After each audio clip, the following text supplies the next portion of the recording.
प्रवेश उत्सव की जो परंपरा है, ये हमारे जो शिक्षा का इतिहास है, शिक्षा के इतिहास में प्राचीन काल से ही है। प्राचीन काल में हम लोग अपने शिक्षा व्यवस्था में इसे विद्यारंभ संस्कार के नाम से जानते थे। हमारे हिंदू धर्म में जितने भी संस्कार हैं, उन संस्कारों में से एक ही सबसे, मेरे हिसाब से सबसे पवित्र संस्कार था, क्योंकि एक व्यक्ति तभी एक इंसान या एक व्यक्तित्व के रूप में निखरता है जब वो विद्या के क्षेत्र में प्रवेश करता है। तो ये जो विद्यारंभ संस्कार है, ये सबसे पवित्र संस्कार है, जो कि समय के परिवर्तन के साथ साथ धीरे धीरे कहीं ना कहीं विलुप्त हो गया। लेकिन आज समय की आवश्यकता ने इस संस्कार को फिर से जागृत किया है। कारण से आप सभी लोग वाकिफ़ हैं कि हमारे विद्यालयों में जो निरंतर घटती छात्र संख्या है, यही इसका कारण बना कि हमें दोबारा से इस संस्कार को अपने मुख्य धारा में लाने का हमें जो है प्रयास करना पड़ा। जैसे कि अभी नेगी सर ने भी आप लोगों को बताया है कि हमारा जो शिक्षा का जो सिस्टम है, इस सिस्टम में हम जितने भी लोग शामिल हैं, वो सभी समाज के सबसे काबिल लोग शामिल हैं। लेकिन कहीं ना कहीं जो ये प्राइवेटाइजेशन की जो परंपरा हमारे समाज में चल रही है, उस परंपरा ने हमारे शिक्षा व्यवस्था को भी प्राइवेटाइजेशन की तरफ धकेला है। और हम लोग ये सोच बैठे हैं कि शायद हमारे बच्चों को जो प्राइवेट स्कूल्स हैं, उन स्कूलों में ज़्यादा सुविधाएं और ज़्यादा फ़ायदा होगा। लेकिन आज आप देखिए कि हमारे जो उत्तराखंड बोर्ड है, उस बोर्ड में भी कुछ ऐसे विद्यालय शामिल हैं जो मतलब एक तरह से प्राइवेट सिस्टम से वो रखते हैं। लेकिन हमारी जो बच्ची जो टॉप हुई है, वो कहीं ना कहीं हमारे सरकारी सिस्टम से ही है।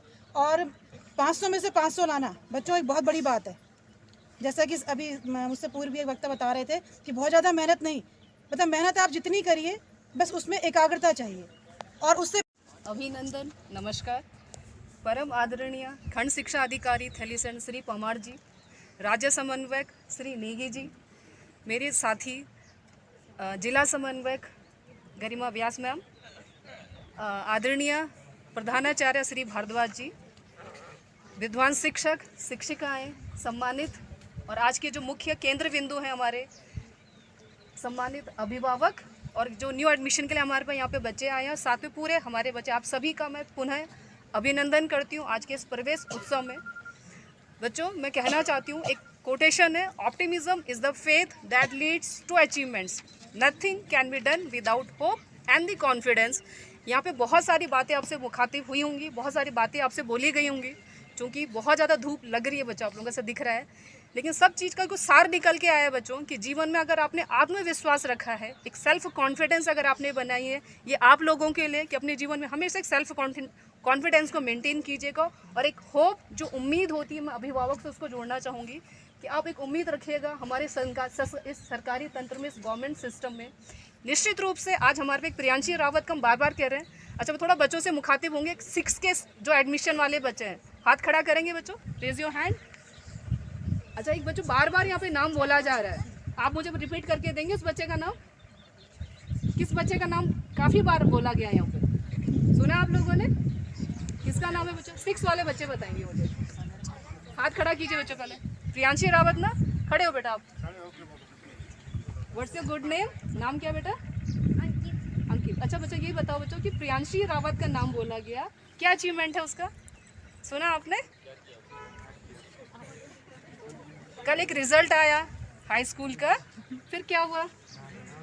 पास हुई फर्स्ट। हाँ, वेरी गुड। फिर और बच्चों, पूर्णांक होता है ना, टोटल जो मार्क्स होते हैं 500 होते हैं, ये ऐतिहासिक है ना। उसको 500 में से कितने नंबर मिले बच्चों? 500। थोड़ा सा जो सर ने भी बताया उसका बच्चों एक इंटरव्यू आ रहा है, रिलीज होगा, होना। मुझे बोलने का मौका दिया और आज जो है प्रवेश उत्सव के इस अवसर पर समस्त मेरे अभिभावक, शिक्षक साथी एवं प्यारे छात्र छात्राओं, मैं अभी जो कोमल जो है कल रिजल्ट आया है हाई स्कूल का, तो उसके संदर्भ में कहना चाहता हूँ कि बीच में थोड़ा सा मुझे लग रहा था, जब हाफ ईयरली एग्ज़ाम हुए थे कोमल के, तो मुझे लगा कि थोड़ा सा बिटिया जो है पीछे हो रही है। तो इस दौरान जो है चूँकि वो मोबाइल भी चलाती थी, तो मैंने भी उसको जो है मोबाइल से दूर कर दिया था और उसको यही कहा था कि जब तू इतना अच्छा कर रही है बिना मोबाइल के, तो आप जो है मोबाइल को छोड़ दीजिए, क्योंकि आजकल जैसा कि मैम ने बताया कि लत सी लग गई है बच्चों को मोबाइल के संदर्भ में, तो मैंने भी मोबाइल से उसको दूर रखा। फिर वो जो है वो अपने आप जो है उसमें निरंतर जो है पढ़ाई करती रही और रात को भी हम तो सो जाते थे, ये 2-2 बजे तक पढ़ती थी। तो 2 बजे तक पढ़ती थी, तो मैं इसको फिर सोने के लिए बोला मैंने कहा कि आप जो हैं इतनी देर तक जो हैं जागे रहते हैं, सुबह स्कूल भी जाना होता है, चूँकि उस समय 10 बजे का स्कूल था। तो इसने कहा कि मैं कवर कर रही हूँ, कोई दिक्कत नहीं है। तो हाफ ईयरली के बाद थोड़ा सा ये मतलब जो है कि डिप्रेशन टाइप में आ गई थी। तो मेरे साथी जो टीचर लोग थे उन्होंने भी मेरे से कहा कि आप कहीं कोमल पे दबाव तो नहीं बना रहे हैं। तो मैंने कहा ऐसा तो कुछ नहीं है मेरी तरफ से, लेकिन उसको लग रहा होगा तो वो उसकी बात है, अलग है। तो फिर उसके बाद जो है मोबाइल से दूर हटी, तो धीरे धीरे इसने अच्छा प्रयास किया और जिसका परिणाम ये रहा कि वो जो है राजकीय इंटर कॉलेज थलीसैंण में प्रथम स्थान में आई है।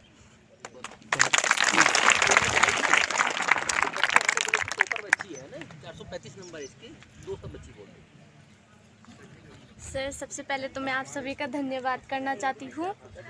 और मैं आज जो भी हूँ अपने शिक्षक, सभी शिक्षक और अध्यापिका सबकी वजह से हूँ। और ख़ास तरह से मैं धन्यवाद अपने चौहान सर का करना चाहती हूँ।